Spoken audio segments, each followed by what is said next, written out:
Pessoal, voltamos com o Café com Esportes. Doutor Evandro, saindo um pouquinho do assunto pandemia, qual a visão da federação sobre torcidas organizadas?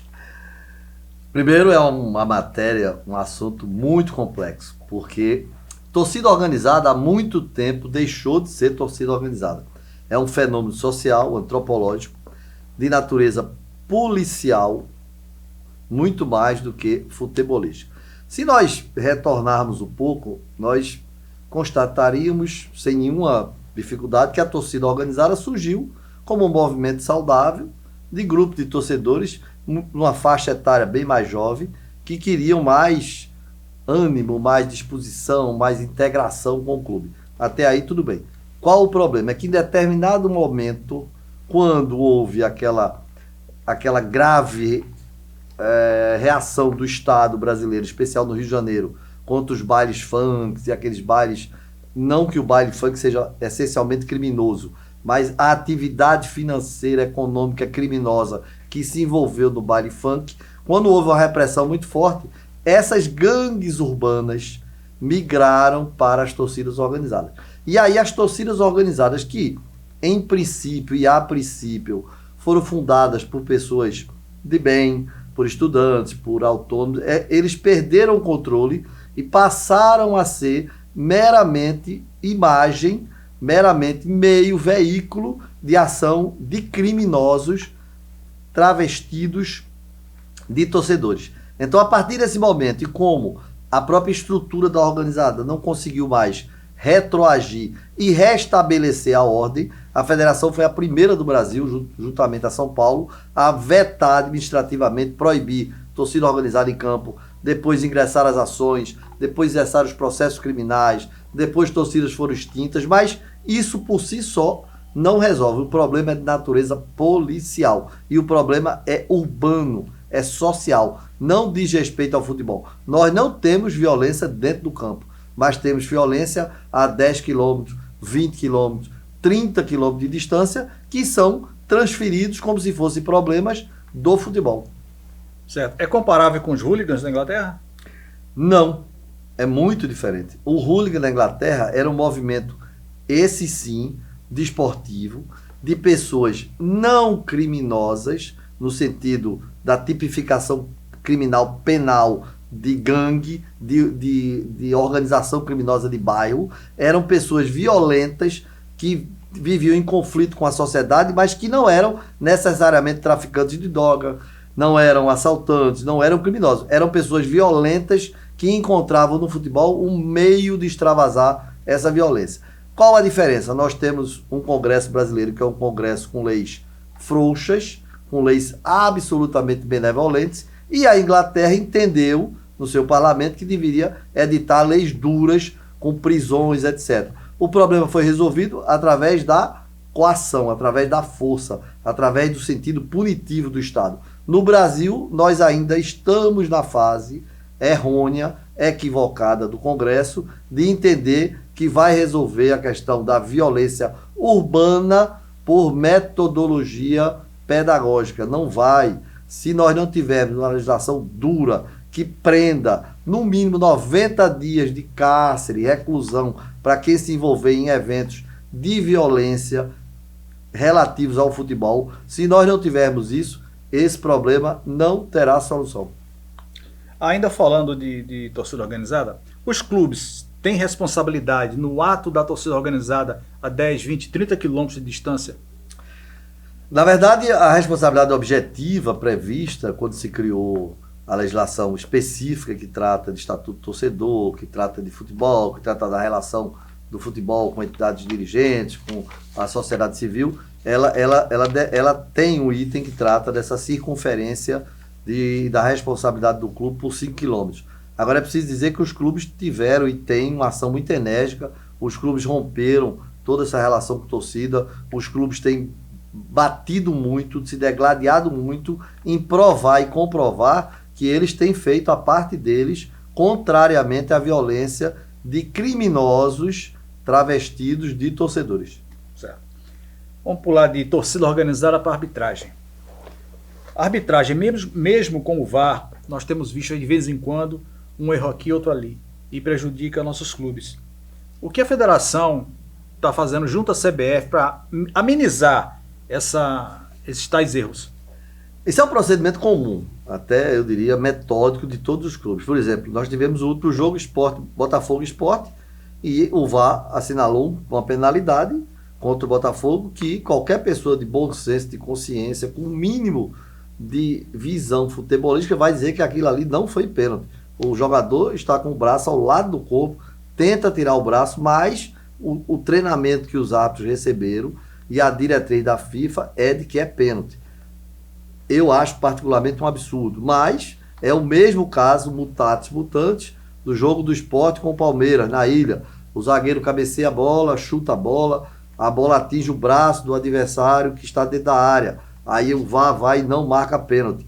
Todo mundo e eu também reclamamos, é pênalti. Quando vai ver o treinamento da FIFA, a diretriz da FIFA, não é pênalti, porque a bola saiu do zagueiro, atingiu o outro zagueiro e estava indo em sentido contrário ao gol. Então, essas aberrações, que eu chamo de aberrações, decorreram da decisão da FIFA errada de querer interpretar a lei de bola na mão e mão na bola. A vida toda, bola na mão era uma coisa e mão na bola era outra coisa. E os árbitros aplicavam corretamente.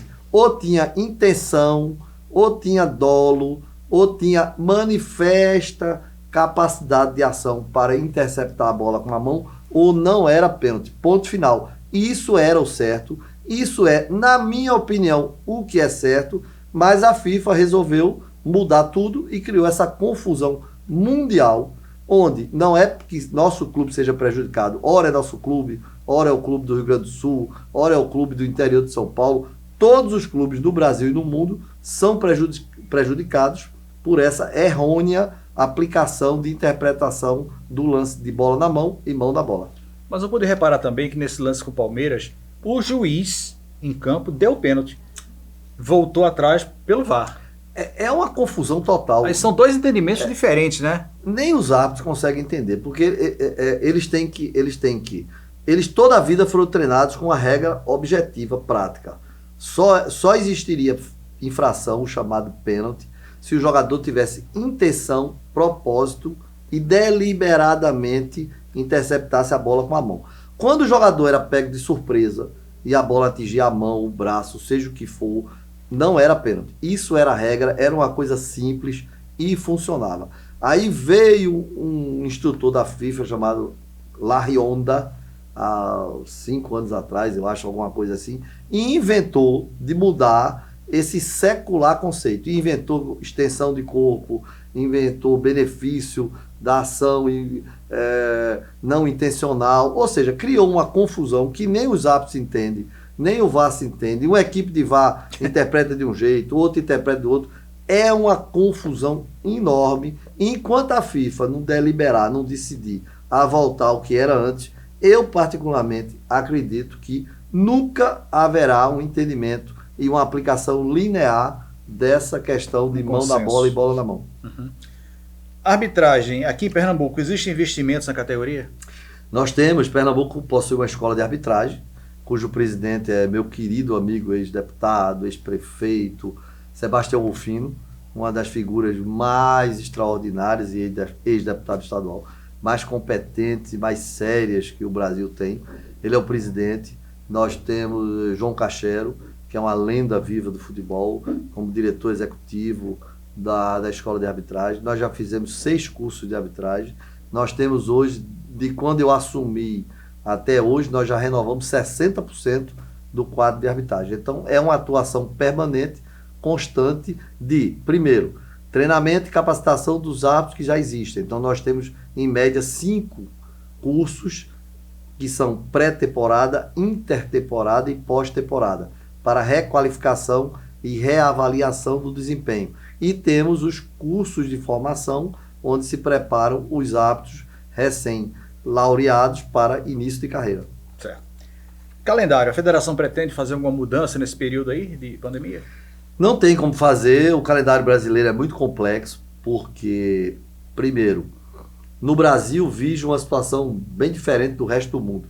Em todos os países do mundo, e não só no futebol, mas em qualquer esporte, basquete, na NBA, Em todos os lugares do mundo, a atividade esportiva tem sua gestão própria, administração própria e poder judicante próprio. No Brasil, nós temos uma situação absolutamente atípica. O Congresso brasileiro, Câmara de Deputados e Senado, intervém no futebol, cria leis. Então, o único esporte no mundo, por exemplo, em qualquer atividade que prevê sorteio para árbitro de futebol é o Brasil. Em nenhum lugar do mundo, em nenhuma atividade, nenhum congressista, nenhum parlamento criou uma lei para dizer que vai ter que ter sorteio para escalar a arbitragem. Entendi. Mas isso é só a ponta do iceberg.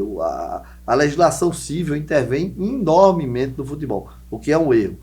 Aí, o que é que isso acarreta? Acarreta uma série de distorções. Por exemplo, no Brasil, em que pese existiu a entidade dirigente, que é a CBF, do futebol, a confederação ela não tem poder nenhum, ela não vota e não veta quantas competições vão existir, como serão as competições, de que forma serão disputadas e que modelo elas adotarão. Isso é de inteira responsabilidade do clube. Então, quando nós vemos, como aconteceu ano passado, o Bahia, por exemplo, jogou à tarde por uma competição e à noite o mesmo Bahia jogou por outra competição. Qualquer ser humano, em qualquer lugar do mundo, em qualquer país do mundo, e se morar na Lua ou em Marte, vai dizer que isso é um absurdo. Como é que um time de futebol, uma equipe, joga no mesmo dia duas competições? Aí todo mundo concorda que é um absurdo. Quando nós vamos ver por que esse absurdo aconteceu, porque os clubes deliberam se querem jogar uma vez, duas vezes, três vezes, e a confederação não tem poder nenhum de proibir isso, porque ela tem que acatar as decisões dos conselhos técnicos. E os clubes não têm lá muito essa interpretação de que é preciso ter equilíbrio, é preciso aplicar um limite. O clube entende que ele tem 30, 40 jogadores, ele pode jogar 5 competições ao mesmo tempo, 7, 8, 10. É absolutamente contraproducente. Mas, como é a decisão dele, e nós temos que respeitar, tantas quantas competições eles fizerem, eles vão poder jogar. Ok. Pessoal, estamos chegando ao fim de mais um Café com Esportes. Quero agradecer a presença do presidente da Federação Pernambucana, Dr. Evandro Carvalho.